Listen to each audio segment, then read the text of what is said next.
and gentlemen, welcome to Azeroth Daily for the 13th of January 2011. My name is TotalBiscuit, bringing you your daily dose of WoW news and comment. In the headlines today, the racial flight forms that were unveiled during the beta in leaked content have now finally been implemented onto the PTR. You can see them in the background right here. There's one for the Worgen, and there is one for the Troll.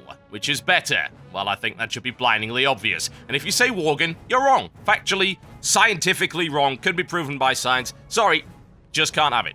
Also, there have been some updates to the PTR patch notes, and I would recommend that you have a read of them. Usually, I would link you through to the official Blizzard one, but in this case, I'm going to do so to MMO Champion, and the reason is that MMO Champion does a stellar job of showing you what's new and updated in the patch notes, whereas the patch notes over on the Blizzard site, you just get the whole lot, and he's like, well, what's new? What's just changed? Well, a couple of things that are interesting here after the swathe of nerfs. They actually decided that they were going to buff a few things. A couple of heroic raid encounters now got added berserk timers. And also, there are 3 new enchants available. They're rare world drops that you're going to have to find. Also, you might be unhappy if you're using the enchant superior intellect on your offhand, because that's getting a massive nerf. Down from 100 all the way to 40. It's a huge nerf. Crazy stuff. But now it's time for your daily blues. Winentia posts a surprisingly honest post, something that I very, very rarely see on the US forums in regards to saying, I'm bad, but I want to get better. Pretty impressive, honestly. It requires a lot of testicular fortitude to post something like that, and Athera responds in the way that I would have liked, saying, hey, best to you, well done. It's always good to remind everyone that we were all new once. And it actually turned out mostly to be a fairly positive thread. I know, I am absolutely shocked. At least the first page was positive. It probably gets worse later on, but hey, there you go. Props to Winentia. Very, very impressive, I might add, to actually go out of your way and admit, say, hey, guys, I want to get better. And not just saying, oh, well, I'm entitled to get through everything for my $15 a month. Ah, yeah. So, big props, big props. And after that positivity, allow me to crush your dreams with this post by Nyx that is regarding the fact that they got their asses kicked by a multi-boxer in a battleground. I'm sorry, I don't know what's more pathetic, getting your ass kicked by a multi-boxer in a battleground of all places, or going to the forums to complain about the fact that you got your ass kicked by a multi-boxer. Anyway, the most important thing about this thread is the fact that there is another blue confirmation that yes, actually, multi-boxing is entirely fine, and it comes in from Natrinden. And I would recommend that you read all of this. Pause the video right now and read it, or go to the link that's in the description below it. Seriously, multi-boxing is a playstyle just like any other, and it doesn't make the game easier or give you some crazy advantage. Hell, it's actually really difficult in some ways. I can't imagine even controlling one character right, let alone 5. It's ridiculous, and honestly, I don't see how you can get your ass kicked by a Warsong Gulch group, half of which is controlled by a single guy. He can't be everywhere at once, and as Natrinden accurately points out, well, if we were going to ban multi-boxes, then we'd also have to ban organized groups, because they can do the same, only a hell of a lot better. God, people will complain and make excuses about everything these days. You know, maybe you lost the battleground because you sucked. Did that ever cross your mind? Oh, of course not. You are a god amongst goblins. And for our silliness, Nalcraze asks, do you really have an island, GMs? Nevertheless, there's a sinister island. What island? That's a silly notion that game masters would need an island for anything. Nah, they just hide in your bag, sharding your gear when you're not looking. And then that horrible chibi face that makes me involuntarily retched. And with that, it's time for your daily grind. This is the follow-up to the Zenkiki quest that I showed you yesterday. And this one involves taking him to the top of a hill and using him, hopefully, to shoot down a few birds. Unfortunately, he is an awful shot. However, he's great at getting the birds to come to you so that you can actually kill them. Now, not only is this fairly interesting because you have to click him and poke him to get him to shoot at things, and occasionally he spazzes out and decides to shoot himself as Moonkin, it's also the only way for you hunters to actually tame one of these plagued birds. You cannot do it in any other way. It's gotta be done on this quest. So I would highly recommend that you do just that if you're looking for something fairly unique to add to your collection. I'll be covering more of the Zenkiki line in future shows, and with that, it's time for your weekly feature. It's Mod Your WoW.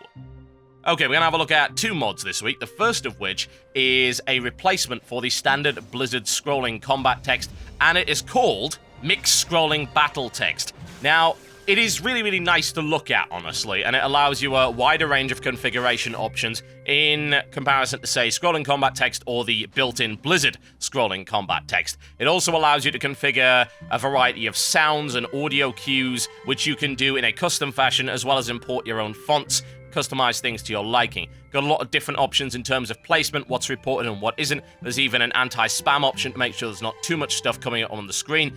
So if you're looking for something a little bit more advanced than the inbuilt game one, then look no further. Download link in the description below this video. And by popular demand, this is another UI replacement mod, and this is a fairly hefty one, although actually quite lightweight. It's called Tuck UI. So loads of people said, you've got to check out Tuck UI. So I checked out Tuck UI, and it broke all my bars, and I was very upset. But hey, that tends to happen. Let the downloader beware. You might have to reconfigure an awful lot of things. Now, Tuck UI uses its own bar system as well as its own bag system and things like that. It's got a one bag, which also has a nice search feature. I really like this because it allows you to search for anything in your bag and it highlights it very quickly. Really, really nice. I do prefer my bagging setup that I had going earlier because I like things to be divided as opposed to being in this one big block, but I can understand why people would like this as well. It's a very minimalistic UI, it's a very clean UI. Some people would say it's quite a bland UI. It is, I would say, but it is nice and slick and professional looking. I do also like the fact that it's got new unit frames, but I should also point out you can configure it to disable any element of it. So if you want to disable the map, and say replace it with sexy map, you can do that. You can disable the bars, replace them with bartender 4 if you so desire, but you do have to download a separate configuration mod for it. So just bear that in mind. When you go on the site, download the optional extra config, otherwise you won't be able to change anything at all. I tried typing in Tuck UI / Tuck UI, things like that, when I didn't have that installed and nothing happened, so make sure you get the options as well. Overall, it's quite clean and nice. I would probably use it, and it works in a easier fashion than, say, Spartan UI, which is a little bit out of date and you have to pursue the fan modifications for that. This just works off the bat, but again, it did break all of my hotbars, so I lost all of my key bindings, configurations, and things like that, which is why my bar looks so minimalistic in this particular video and is lacking half of its abilities. Nice nonetheless, worth checking out. And with that, it's time for the mailbox. This one comes in from GameTight, who says, "Hey TB, hope you're feeling better. Over the last years, I've been struggling with hardcore opiate addiction. As of today, I've been sober for 8 months and have no intention or desire to return to substance abuse. However, it seems like WoW has almost taken its place. Whenever I'm bored and have nothing to do, I'm on WoW. Sometimes, even when there's something trivial like cleaning out my car to do outside of WoW, I'll choose to play WoW over other such things. I do have a job and somewhat of a social life, including a few close friends and a girlfriend, and whenever I'm not at work or with friends, I'm on WoW, sometimes even with friends. Basically, my question is, do you think that I have a bad habit in terms of how much I play the game? On a side note, love the show, like the things you have to say, blah blah blah, etc., and keep it up." Right, well, first thing, congratulations for beating the habit. Now, that takes an awful lot of guts, so well done for staying clean. Hopefully that remains. What I'll say about WoW addiction is what I always say about WoW addiction. It's like WoW is not inherently addictive and there is no such thing as game addiction. And people might say, "Oh my god, TotalBiscuit, how do you say that?" Well, can you show me one shred of proof that game addiction exists? Because there isn't any. I've been keeping track of this subject for a number of years, actually, and every time this comes up, there's never any scientific evidence to actually support it, or medical evidence. Game addiction is not part of any set medical text. It is not part of the things that actually matter in terms of psychological addiction. And no, it's not a chemical addiction. Of course it wouldn't be a chemical addiction, but it's not necessarily a psychological addiction either. What you're basically describing is the idea of having an addictive personality, which you, as a previous drug addict, could potentially have had. Again, I am not a psychologist, I'm certainly not a doctor, so please don't take my words as gospel here. But the idea of having an addictive personality is that you can get fixated on pretty much anything. Right? You can't say that scuba diving is addictive, or bungee jumping, or stamp collecting. None of these things are inherently addictive in and of themselves. There is the possibility of you having an addictive personality, which makes you fixate on these things.